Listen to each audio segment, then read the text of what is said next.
Hello everybody. सभी विधि के विद्यार्थियों को doctor Rajesh Khatwani, assistant professor, government PG law college Bhilwara की तरफ से ई लेक्चर में पुनः आपका स्वागत है। आज हम जिस टॉपिक के बारे में चर्चा कर रहे हैं वो टॉपिक है लॉ ऑफ टॉर्ट्स का इंजुरिया साइन डैमेनम एंड डैमेनम साइन इंजुरिया। इससे पहले हम अपकृत्य विधि क्या होती है, अपकृत्य विधि की परिभाषा, अपकृत्य विधि व अपराध में अंतर, अपकृत्य विधि व संविदा विधि में अंतर पढ़ चुके हैं।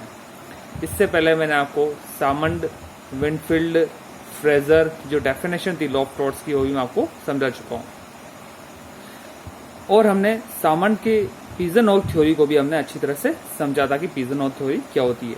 देखिए विधि के विद्यार्थियों, मैं आपको जो टॉपिक पढ़ा रहा हूँ लॉ ऑफ टॉर्ट्स से रिलेटेड जितने भी हमारे टॉपिक्स हैं according to syllabus, according to competition exams, बहुत ही इंपॉर्टेंट है। इनको आप ध्यान से समझिए क्योंकि इस टॉपिक के माध्यम से ही आप अपने एग्जाम्स अच्छी तरह दे पाएंगे।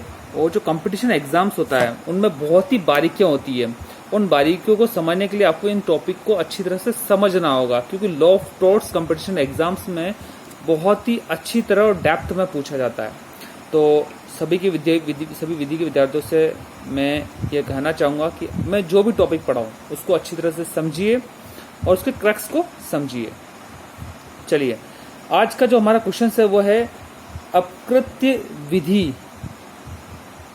की शर्तें क्या क्या होती है या अपकृत्य विधि के आवश्यक तत्व क्या है और इंजुरिया साइन डैमेनम और डैमेनम साइन इंजुरिया को समझाइए।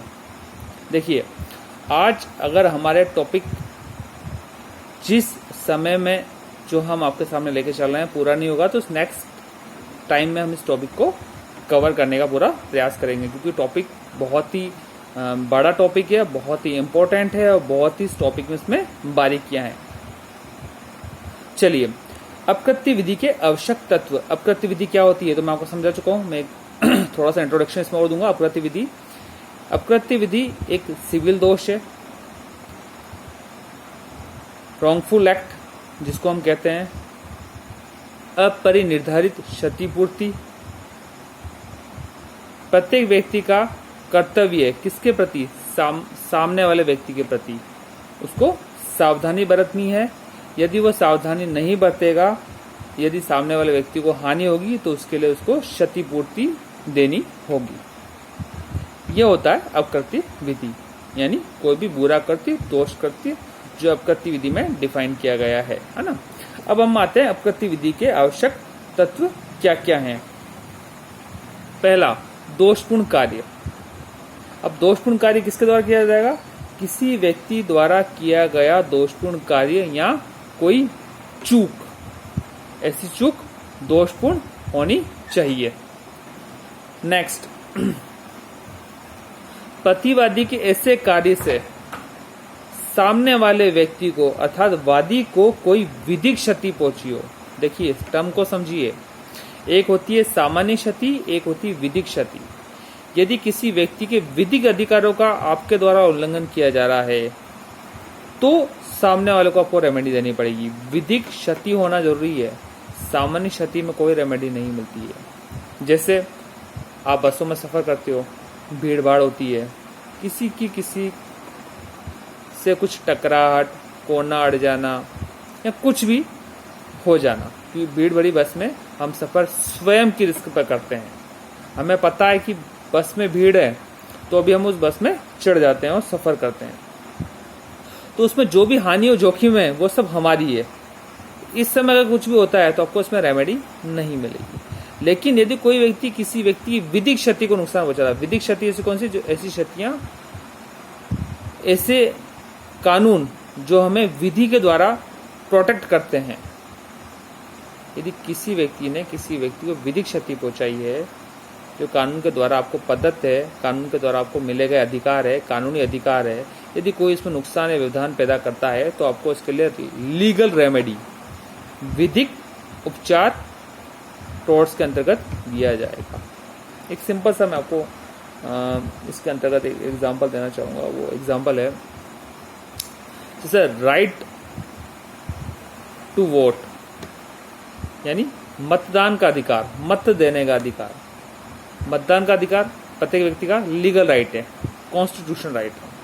यदि कोई व्यक्ति किसी को वोट देने के अधिकार से रोकता है तो क्या होगा, उसके विधिक अधिकार का हनन होगा और उसको उसके लिए रेमेडी देनी पड़ेगी, जो हम आगे एग्जाम्पल्स में अच्छी तरह से समझेंगे। तो पहला हो गया दोषपूर्ण कार्य, दूसरा हो गया प्रतिवादी के द्वारा इस कार्य में चूक या कोई विधिक क्षति पहुंचाना। तीसरा, दोषपूर्ण कार्य ऐसा ही जिससे वादी की प्रतिवादी के विरुद्ध नुकसानी का वाद दायर किया जा सके। और ये नुकसानी का वाद कब दायर किया जाएगा, जब सामने वाले को विधिक क्षति होती है। तो बहुत ही इंपॉर्टेंट टर्म है विधिक क्षति। जब तक किसी व्यक्ति के विधिक अधिकारों का उल्लंघन नहीं होगा तब तक उसको रेमेडी भी नहीं मिलेगी। That's true. विधिक अधिकारों का उल्लंघन होना जरूरी है। तो अब इसके आवश्यक तत्व क्या है कृत्य के? पहला दोषपूर्ण कृत्य, दूसरा वैधानिक क्षति या विधिक क्षति, तीसरा दोषपूर्ण कृत्य के लिए क्षतिपूर्ति का विधिक उपचार। जब किसी व्यक्ति के विधिक अधिकारों का उल्लंघन होगा तो उसको विधिक उपचार यानी विधि के द्वारा उसको रेमेडी भी प्रदान की जाएगी। ये चीज बहुत ही इंपॉर्टेंट है। प्रत्येक व्यक्ति का कर्तव्य यह है कि वो दूसरे व्यक्ति के अधिकारों की रक्षा करे। यदि वह दूसरे व्यक्ति के अधिकारों की रक्षा नहीं करेगा तो उसके लिए उसको रेमेडी पे करनी होगी। एक सिंपल सा मैं आपको एग्जाम्पल के द्वारा समझा रहा हूं। यदि किसी व्यक्ति का जो अधिकार है वह अधिकार है एकांत में रहना यानी एकांतता का अधिकार, यदि कोई व्यक्ति किसी व्यक्ति के एकांतता के अधिकार में हनन डालता है जो उसका विधिक अधिकार है, मौलिक अधिकार है, तो क्या होगा, सामने वाला व्यक्ति राइट टू प्राइवेसी के लिए कोर्ट में जाकर रेमेडी प्राप्त कर सकता है। क्योंकि राइट टू प्राइवेसी एकांतता का अधिकार कॉन्स्टिट्यूशन का अधिकार भी है और विधिक अधिकार भी है। तो प्रत्येक व्यक्ति को जो भी अधिकार दिए गए हैं विधि द्वारा या कॉन्स्टिट्यूशन द्वारा, यदि कोई व्यक्ति उन अधिकारों को उल्लंघन करता है तो उसके लिए उस व्यक्ति को जिसके अधिकारों का उल्लंघन हुआ उसको रेमेडी प्रदान की जाएगी। ये बहुत ही इंपॉर्टेंट पॉइंट है। अब हमारा क्वेश्चन आता है कि विधिक क्षति से आप क्या समझते हैं। इस संदर्भ में जो निम्न सूत्र हैं, जो टर्म है, उनको समझाइए। देखिए विधिक क्षति क्या होती है मैं आपको समझा चुका हूं। अब जो इसमें टर्म जो है बहुत ही इंपॉर्टेंट दो है, injuria sine damnum and damnum sine injuria, यानी बिना हानि के क्षति और बिना क्षति के हानि। इंजूरिया साइन डेमेनम यानी बिना हानि के क्षति और बिना क्षति के हानि। ये दो एक बहुत ही इंपॉर्टेंट टॉपिक है जिसको हम समझेंगे। तो पहला दोषपूर्ण कृत्य, दूसरा विधिक क्षति, तीसरा विधिक क्षति के अंतर्गत उसको विधिक उपचार प्रदान किया जाना। यह अपकृत्य के बहुत ही इंपॉर्टेंट एलिमेंट्स हैं या सामान्य शर्तें हैं। पहला जो हमारा क्वेश्चन था अपकृत्य की सामान्य शर्तें क्या है समझाइए। तो अपकृत्य की सामान्य शर्तें मैंने आपके सामने बता दी है। ये एलिमेंट्स के रूप में भी पूछ सकते हैं, शर्तों के रूप में भी पूछ सकते हैं। आवश्यक तत्व क्या है दोषपूर्ण विधि अपकृत्य विधि के, उसके बारे में भी पूछ सकते हैं।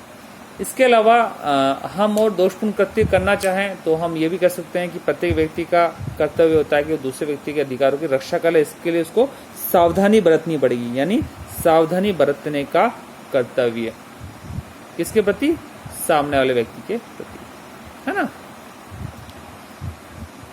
जब तक कोई व्यक्ति दूसरे व्यक्ति के प्रति विधिक सावधानी या विधिक कर्तव्य का पालन नहीं करेगा और उससे यदि उस सामने वाले व्यक्ति को हानि होती है तो विधिक क्षतिपूर्ति के लिए वह व्यक्ति दायी होगा जिसने उसको हानि पहुंचाई है। क्लियर। तो आज हमने पढ़ा लॉ ऑफ टॉर्ट्स में अपकृत्य विधि की सामान्य शर्तें, अपकृत्य विधि के आवश्यक तत्व। अब जो नेक्स्ट चैप्टर है हम इसमें पढ़ेंगे injuria sine damnum and damnum sine injuria. बहुत ही इंपॉर्टेंट है, बहुत ही इंटरेस्टिंग केसेस आएंगे उसमें।